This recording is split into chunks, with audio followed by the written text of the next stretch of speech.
The factory's break room bore a heavy atmosphere, an amalgamation of heightened stress and the pressing importance of Jake's accident. Every seat was taken, each face showing varying degrees of concern, as they all waited for the imminent safety briefing. Roman, the factory's designated safety officer, adjusted his presentation, his demeanor exuding professionalism. This meeting was imperative, a response to Jake's harrowing accident, a necessity to underscore safety protocols. But for Ron, his mental space was occupied by more than just the incident. His eyes kept darting over to Troy, who, to Ron's dismay, seemed intermittently engrossed in his phone. Every buzz of Troy's device sent Ron's heart racing. Each smirk that played on Troy's lips felt like a stab. Was Troy texting her? The girl Ron once poured his heart out to online? Roman's voice cut through Ron's thoughts. Jake's incident was a grave reminder that complacency can have serious repercussions, Roman remarked, emphasizing the need for collective responsibility. The room was palpable with the collective acknowledgement of his words, everyone understanding the severity of what had transpired. Except it seemed to Ron, Troy. The man continued to steal glances at his phone, quickly typing responses, his face lighting up with subtle glee every now and then. To Ron, it felt like a betrayal. He had confided in Troy about his online conversations with her, about the shared moments, the laughter, the secrets. Now, watching Troy, Ron's trust wavered. Was his friend really pursuing her behind his back? The room bristled with tension as Roman and Felicia clashed, their argument echoing off the drab gray walls of the conference room. Risking our lives to save a buck? Is that the company policy, Felicia? Roman shot back, his voice laced with anger and disbelief. Felicia retorted, her voice stern and controlled. Roman, we're trying to keep this factory running. We have responsibilities to our stakeholders. We're not intentionally risking anyone's lives. The accident was unfortunate and regrettable. Troy shook his head, scoffing under his breath. He'd heard these arguments too many times, the management justifying compromises in safety for the sake of finances. Beside him, Ron seethed in silence, his attention divided between the heated argument and his personal issues with Troy. Every glance at Troy, every word he said, stoked the fire of resentment in him. The more distracted Troy seemed with the argument, the more Ron's jealousy and anger grew. You're right, Felicia. It's always about the money, isn't it? How about we start putting lives before profits? Troy's voice echoed around the room, matching Roman's in intensity. The words struck a nerve. The room fell silent. The argument highlighted the stark divide between the workers' safety concerns and the management's financial priorities. Ron, grappling with his personal issues, couldn't help but see the parallel between the increasing tensions at work and his friendship with Troy. As the meeting drew to a close, the factory was left buzzing with heightened tensions. Roman's face was flushed from the argument, his words of safety concern still hanging heavy in the room.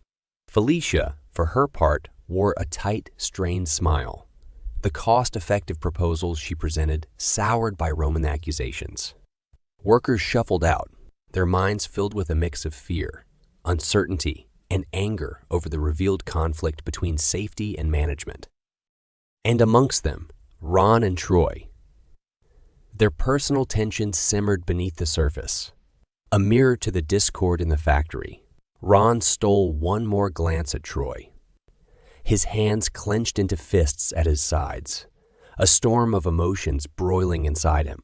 "This ain't over," he muttered under his breath, each word a whispered promise of impending confrontations. Troy, engrossed in his phone, missed the bitter vow. He pocketed his phone and left the room, oblivious to the impending storm. But just like the workplace safety issue, their personal conflict was far from a resolution. It was nearing sundown when the men of the glass factory made their way to Steve's Soul Food. The restaurant was a local fixture, beloved for its rustic charm, warm hospitality, and most importantly, its mouth-watering, Home-style dishes.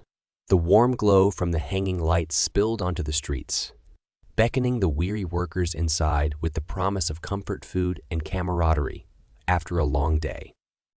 As Ron and Troy stepped in, the heady aroma of fried chicken, smoky ribs, and baked mac and cheese enveloped them. The low hum of laughter and chatter from the regular patrons filled the air, a familiar soundtrack to their evenings.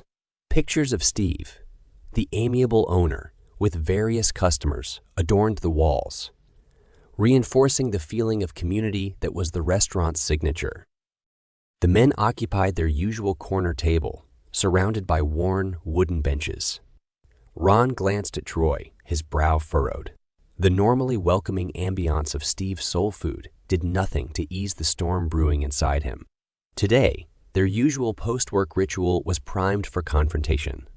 The stage was set for a different kind of soul food to be served. As they settled into their seats, Roman, the burly safety officer, joined them. His face was a mask of worry, the events of the day visibly weighing on him. Ron glanced at him, noting the way his hands gripped his drink. "Management isn't going to take this accident lightly," Roman began, his voice filled with a grave seriousness that mirrored the situation they were facing. "I know, Roman," Troy responded, a troubled look on his face. He had seen the extent of the injury and knew the repercussions could be severe. It was a terrible incident. Ron chimed in, his voice tinged with anger, "And Felicia just sits in her plush office, oblivious to what we risk every day on the factory floor. It's easy to dismiss safety when you're not the one surrounded by molten glass." Roman sighed heavily, rubbing his temples. "I fear for my job, guys. My argument with Felicia, it was heated. She's not one to forget such confrontations." "Don't you worry, Roman," Troy reassured him. "We're in this together. You stood up for what's right. That's more important than Felicia's ego." Ron nodded, adding, "We have your back, Roman. But we need to be prepared for what's to come." The gravity of his own words made him glance at Troy, the undertone of their personal conflict simmering beneath the surface. Their eyes met, and in that moment, the tension was palpable. The warm, aromatic scents of Steve's soul food restaurant filled the air, a stark contrast to the palpable tension that had settled between Ron and Troy. As soulful tunes softly played in the background and other patrons chatted amiably, the corner booth became a battleground. Ron, his fingers digging into the checkered tablecloth, locked his gaze onto Troy. "Who were you texting earlier?" he growled, every word dripping with accusation. Troy, taken aback by the sudden confrontation but unwilling to back down, met Ron's gaze defiantly. "Why is it any of your concern?" Ron's eyes blazed. "Is it her? The girl from online?" Troy's lips thinned, his restraint evident. "You don't own her, Ron."